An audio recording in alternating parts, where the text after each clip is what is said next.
It's Thursday the, was it 26th today? 26th of July. Update for the site, and what we've done is we've just mocked up some of the OE Ferrari parts that we've got for the kit.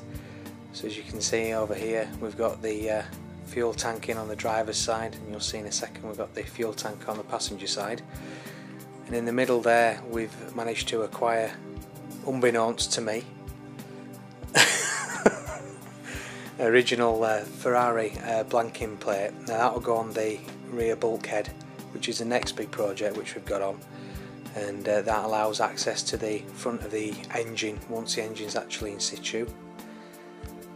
And we've got the original Ferrari airbox, which is just kind of mocked up in position. The bars that are in there at the moment that you can see in front of the airbox are just purely there just to offer some strength to the original Peugeot body just whilst we're doing the work, so it just means that the body stays in shape. So we've done a heck of a lot of work over the past probably 2 or 3 months, mainly doing the roof chop,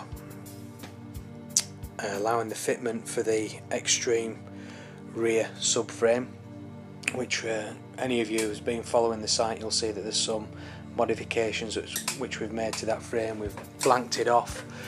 We've made some changes to the mounts on the back, so they actually mount in. I don't know whether you can actually, you can probably see just one of them just behind here. It runs down.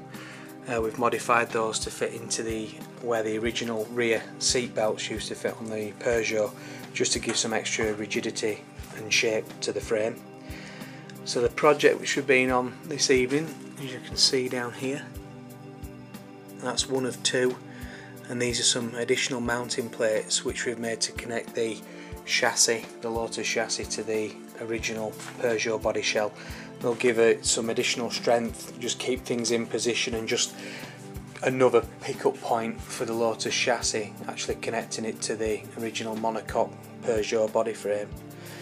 So as you can see there, we've got the second of the original Ferrari fuel tanks, which despite their size are amazing. The light. What they're made out of, the alley. They're really lightweight, and what we've been looking at, I'll just come around this side, we're looking to adapt, these are the original Ferrari connectors, and we have it on good authority that we can actually adapt those to air equip hoses, so when we can actually do the final installation we'll be able to adapt those up. We've got a bit of a hurdle trying to find some form of plug to run the fuel pumps, which are fairly considerable in size, but we'll have to make some sort of plugs up there. Whether we can get hold of some OE ones, maybe. I think it's unlikely. I think we'll have to make something to adapt those connectors. We're going to be mocking up, well I say mocking up, we're going to be dropping the Chevy engine in over the next couple of weeks, and we're going to be seeing if these pipe return feeds there, basically it's the balancing pipes as it were between the 2 fuel tanks, one on the left and one on the right, and we're going to have to be checking just to make sure that those are going to be okay in that position. It may very well be that we have to have those cut and then modified and change the actual angle of them, but we'll only find that out when we put the Chevy engine in the back of the car. So the next major project which we'll be tackling over the next coming weeks is actually sorting out the rear bulkhead. We're going to be putting some bar, as you can see there's a temporary piece in there at the moment which has been giving strength to the original Peugeot body whilst we've been doing all the roof chop and all the rest of it. But in the end up we will actually have some box section in there which will be very close, if not in the same position that is at this moment in time. We're planning on putting some plates on the original Peugeot quarter panels and then welding and tying that bar into there to give it some strength, because as you'll see around here the actual original Lotus mounts, which are just down there, we need to adapt into those and actually put a permanent secure box section in, and then again in a very similar position to where this is at this moment in time we'll be putting in another piece which will allow us to put the inspection hatch cover, whatever you want to call it, in that position, locating it using nutserts. But the major work that will be done is making all the infill panels to actually make up the bulkhead. So I think it's going to be using a considerable amount of cornflake packets and goodness knows what else to make a load of templates and get those all in position, and we'll end up plug welding those and then seam sealing, and probably be able to run a seam across the middle of the new tubbed out transmission tunnel, which we've, when I say transmission tunnel, no transmission runs through there, the gear linkage runs through there, and the coolant for the radiator and all cooler at the front.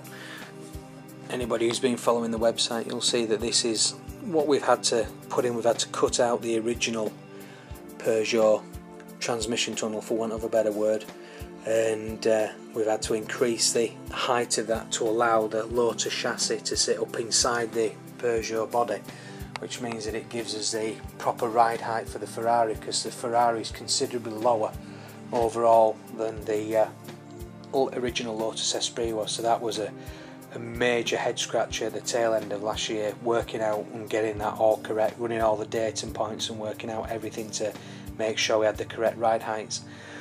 And just talking about like the suspension changes that's been made, you can see here we've actually modified we've had all these front wishbones modified to increase the front track on the car, because again the original Lotus track is far narrower than the Ferrari. So rather than putting in great big, you know, aluminium spaces on the alloy wheels, it's been done right.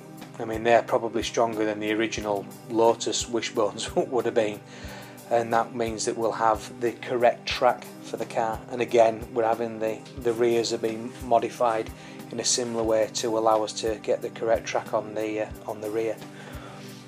So another little project which we've been on with, it's not particularly clear because of the light, but this is where the original Lotus, it's the original Lotus steering rack. So we've got to make some modifications into the bulkhead there to get the steering correct, but that's going to be a long way off before we actually get round to doing those. From previous videos you've seen all these have been modified and all, you know, thinned down. The cuts have been made in the sills and all those have been scalloped out and filled in, because that allows the original, well, I say the Ferrari door skins are a lot deeper than the original doors, so you need to have that cut out there to allow the doors to open. We started making some preliminary mods to the Peugeot door skins. You can see there that we've actually cut the passenger door down, and what we're planning to do is, rather than using the capping that comes with the kit that you can see that's on there at the moment, you can see the capping that just runs up here. That's actually, we're potentially not going to be using that, and what we're looking to do is, if we just come over here, we've got it on the bench. We intend to modify the original door piece that got cut off and actually join that back onto the original Peugeot door using the original Peugeot latch. And the reason for that is, unlike the normal kit where you put there's like a panel, big steel panel that comes in there and fills in all the space to take up the reduced door, we're actually going to put in another post either side, which means it'll obviously be a heck of a lot stronger, but also you'll have all the original latch and all the rest of it. And what we're going to do is, rather than adjusting the doors to, you know, put like the original Ferrari latch in, we're actually going to smooth that out and just keep it in as a body shape, and we're going to put the doors on you know, central locking with pop solenoids.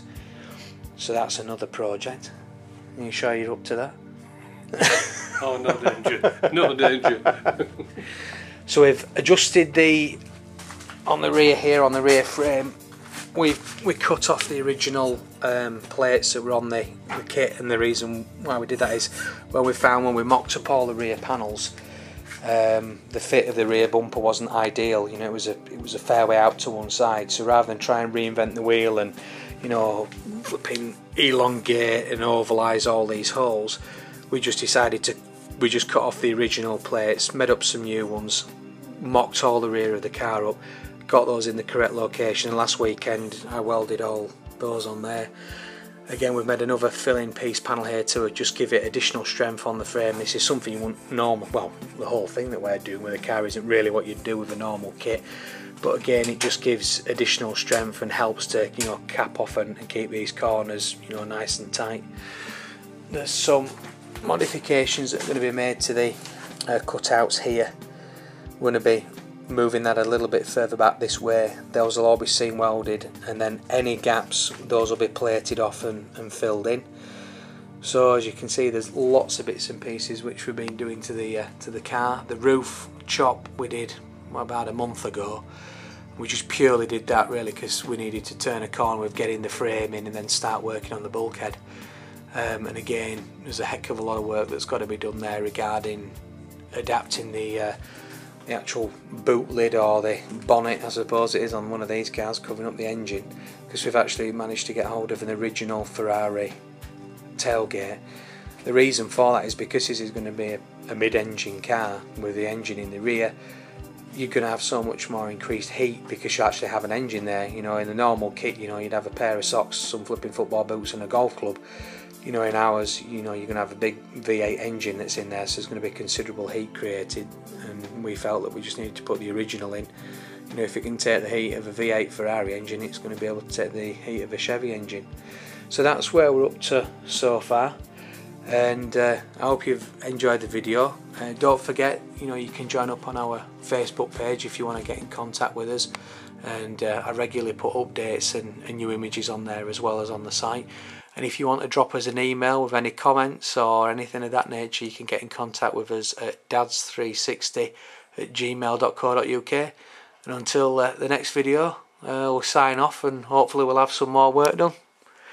So we'll see you later. See you next time.